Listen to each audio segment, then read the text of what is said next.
Okay, so time for part two of resurrecting my Taiyo Edge Hovercraft. Uh, so unfortunately, the stock control board just doesn't work, or maybe it's the remote. I'm not sure. I ordered some 27 megahertz crystals. I also tried another one in the remote. There isn't one in here because they can be broken over time. But yeah, that didn't work. And I also at the same time placed an order for a controller. So this is slightly modified with the external antennas, and I added lights behind the red because I just thought that would look cool. So this is the Fly Sky FSA6 or I6 or something. I'll link it down in the description. It's relatively cheap, but relatively reliable and good controller from what I hear. It comes with this little receiver here. And then to go with it, I got some super cheap, super tiny brushed motor ESCs. Now, I've heard mixed reviews about these. Some say they work good. Some say they heat up over a lot of load. This should be relatively light load. I'm not using it for like a winch or like something that's going to be under a lot of torque. But yeah, basically, there are some larger ones that I think Microtech, some waterproof boat ones that work quite well. That someone else actually did a project like this. That I only found about searching for it, where they used a smaller controller than this and bigger modules. But those modules are like $40 each. These are like $11 each.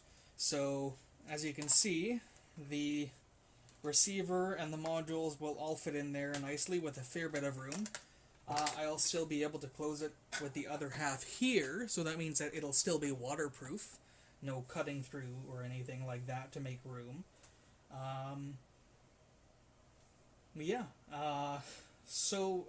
Basically, I've already done a bit of modification on this one and messed around with some settings here. So I'm basically just disabling this switch. I'm jumping it permanently. That way the ESC is always on. And then we'll go ahead and hook into channel 3. And then we'll also go ahead and show you the remote config. See, I thought those would just be kind of nice. So, basically you can see here, hang on, let's first go into, I think my sticks mode is default mode 2, so channel 2 and 3 for these. This is disabled. And then this switch here is channel 6, and that's for the lift fan. So basically when you want to fly, you flick that on, and then you'll be able to see that actually flicks that on to just 70% right now. And the other nice thing about upgrading this, which probably honestly I would have done anyways eventually, is that instead of just on-off, bang bang control, I get full analog control. Well, maybe not full analog, it's PWM, but I get, analog-ish control, not just on and off full speed, which means the motors won't be running at that 11 point some volts all the time. And then, so I reverse channel 6, that way up is completely off. And then for endpoints, I set it to max of 70 for now. I disabled the left and right channels on the sticks just because I don't have any use for them. And then there was something else, failsafe.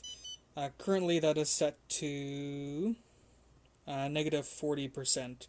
I'm actually going to set that now. Just to negative 70. That way if the controller disconnects, then it's, it's completely, it keeps floating basically.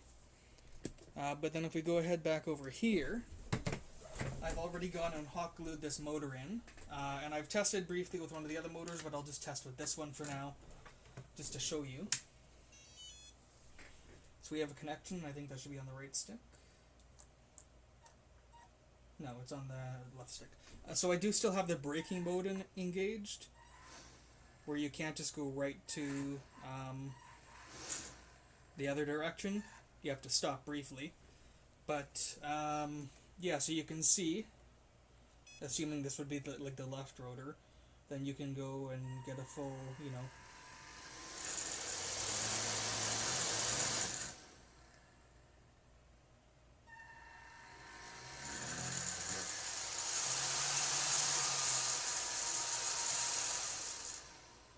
So that's working quite nicely. The braking mode doesn't actually stop the thing entirely for some reason.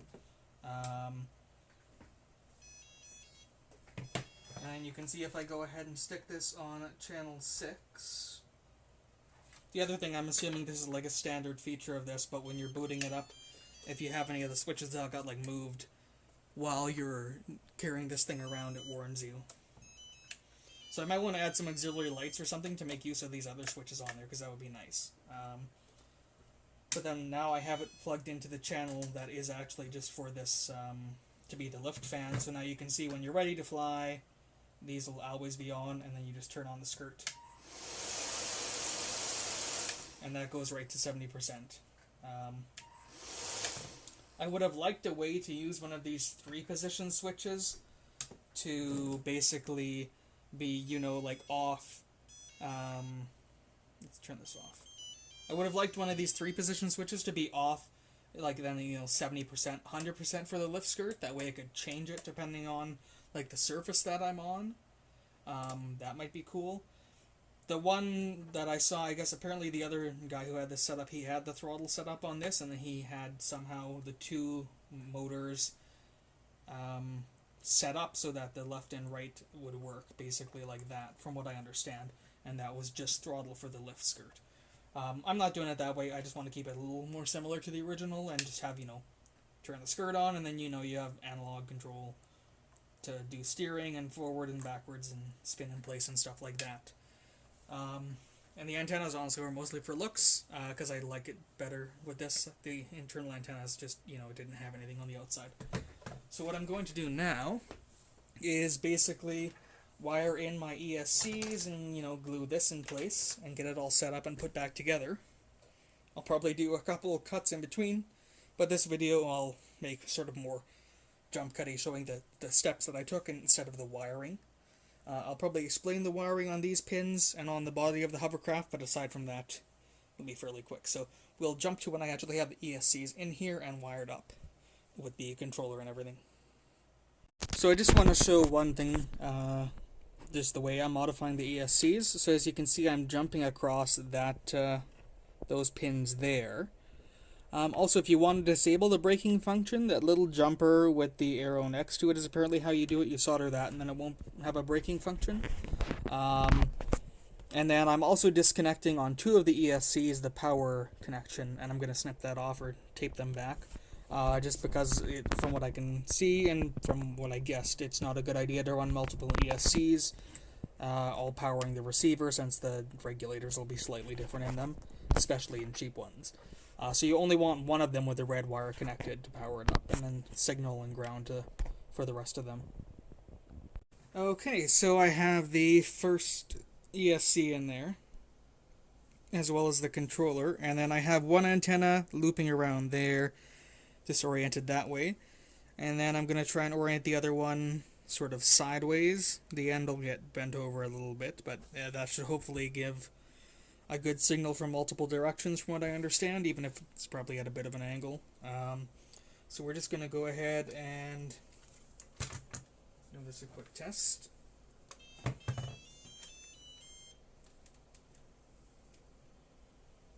Just to make sure everything is good so far. So I'm powering the receiver off of the lift motor ESC. Oh yeah, that might help. Okay, so that's on.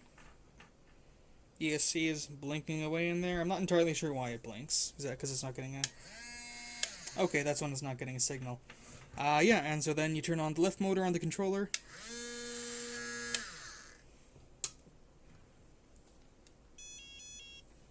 Okay, so now I just need to hook in the other 2 ESCs. And then try to get them right as to which channel, which side of the propellers it's going to do. But I can change these around just on the controller itself, so I might change it from mode 2 to whatever the opposite is that switches channels 2 and 3, basically. Okay, so here we go. It nearly fits back together. It looks like actually the motor got indexed and held in place by these, hang on, by these slots here. So I'm gonna either have to cut those out or remove all the hot glue that I put in this. I'm inclined to just take those things out, but also I realize the hot glue could heat up and melt, so I'll probably try and remove that first. And then you can see we have the 3 ESCs in there. Let me go ahead and power up the controller. And then if we go ahead and hook power up onto this.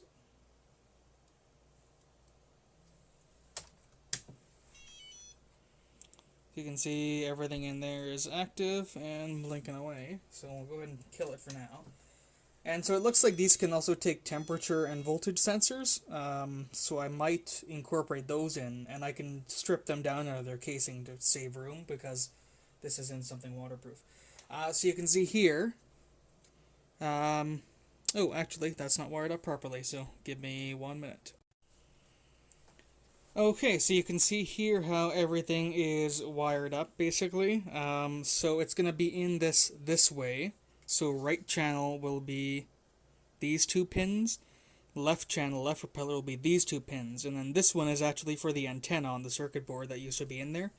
I took the antenna out of the case just because, I don't know, I was kind of torn between keeping it on, might be kind of cool, but also taking it off might be nice. And I glued the switch in place. The switch is going to be really complicated to make into like a working one. Just because it was originally pressing down on contacts on a PCB, so I'll just leave it as it is for now to keep water out, but that could be a good route for external antenna wires. And then you can see I have the one antenna down this side like before, and then this one is just across at an angle. I trimmed a bit off the edge. So now, I haven't tested it with all 3 hooked up. Now we will go ahead and see how this is, and then as long as this works, I will make those tweaks. And then go ahead and put it back together. So the other reason also not upgrading to brushless motors is because then I have to have wiring to these, and this way I can just keep the contacts, which is nice. Hang on, let's move this there and slightly change the camera angle. There we go, so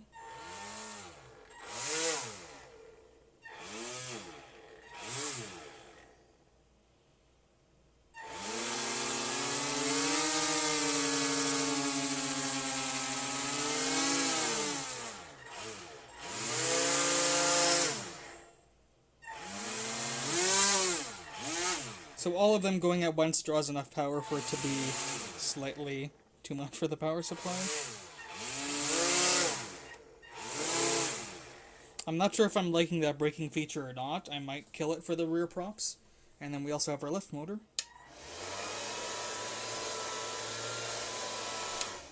So yeah, basically you turn this on and then you have the rear props, and I'll do that a little bit. Let me calibrate the sticks. To do that, it's sticks adjust. Oh, hang on,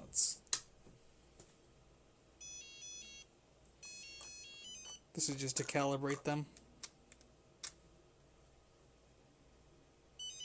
Okay, so let's do a little, like a test flight basically, where we go ahead and turn it on. And it's going to be kind of loud, but then you'll be able to see the props running and stuff, so. That's the lift fan. Oh, that's really drawing.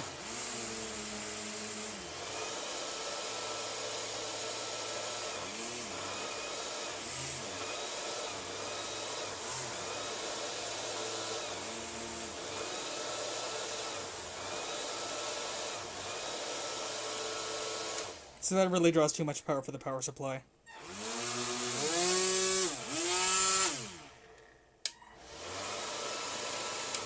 But yeah, that is the internals done. So I'm going to finish. I'm going to put this back together, I guess.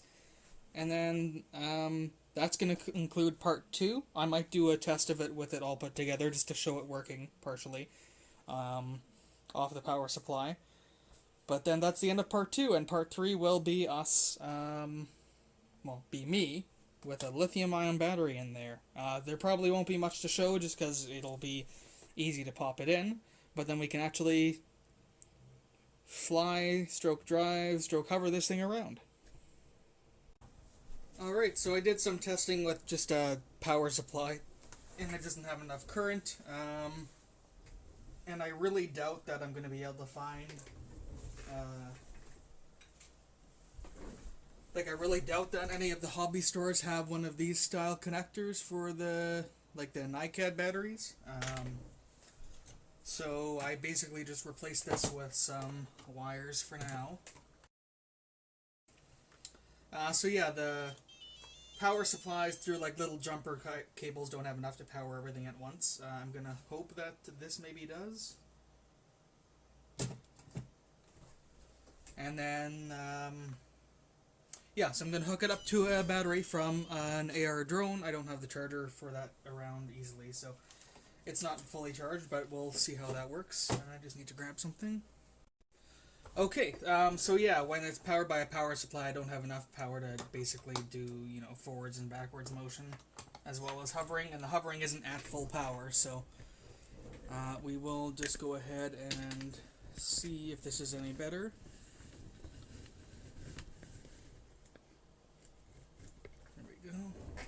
And I do need a bit more weight in the front here, which is why I'm putting those screwdrivers in there. So, power up the transmitter, and then hopefully these can stay in place well enough to just power it for a test.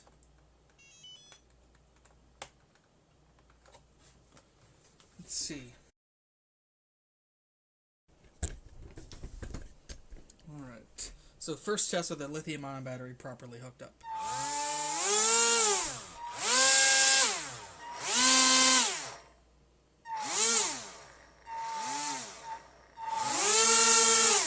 Ooh. Alright, that's definitely got some more power going to it. Alright, let's go ahead and try and inflate.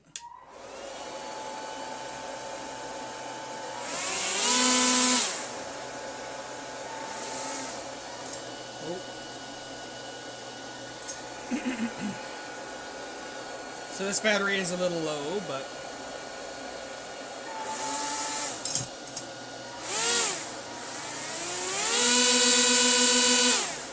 it's on a magnetics part dish.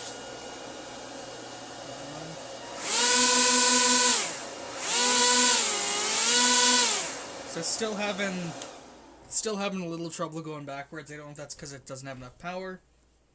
I would assume so. I guess this would also be on here. I'm assuming I'll have to get the weight really bounced right, especially without the styrofoam that I saw actually mentioned one other place. I'd like to find out what that styrofoam looks like, that way I could sort of put it in there. Maybe I'll buy another one of these. I don't feel like spending like $150 and some dollars on it just to see the styrofoam though.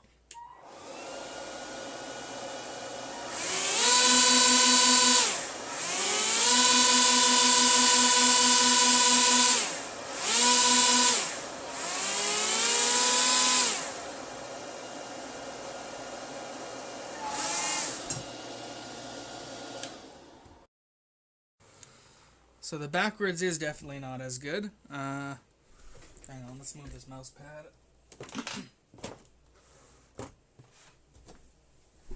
Now I wonder if it is moving lots of air, so it could be because of the amount of power in there, or it could be just because the props are less efficient going one way. So the backwards on the controller might have been more for rotation, so I guess we'll go ahead and try that. And I'll also try moving forward really slowly.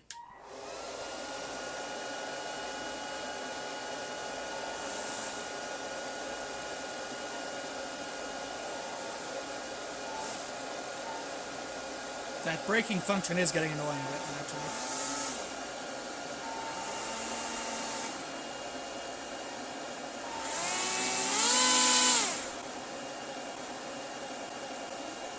So you can see it dropping when I power both fans. So I think the voltage on the battery is dropping then.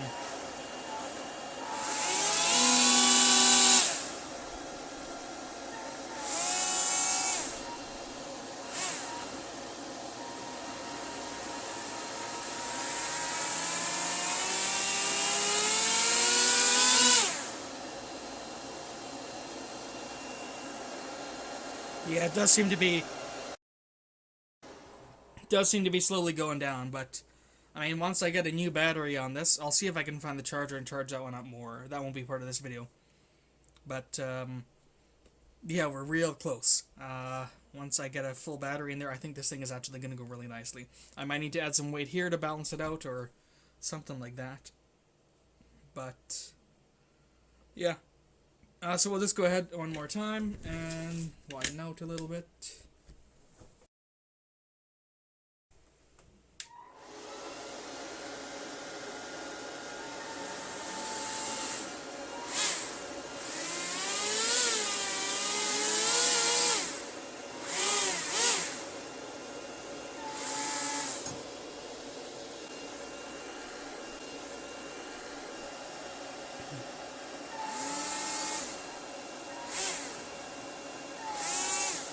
Oh.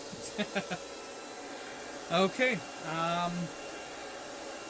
The other thing is I can also change the, in here, the endpoint of the lift fan to 120%. I don't know if that's going to make any difference.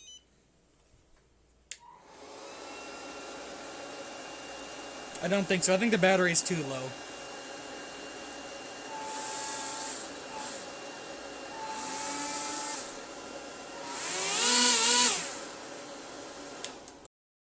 Alright, yeah, so the battery is too low on that to fully test it. But I think once I get a new one in here, it should, I think that should go really nicely. So, I guess stay tuned for part 3. And yeah, this will be, hopefully, finished up nice and soon.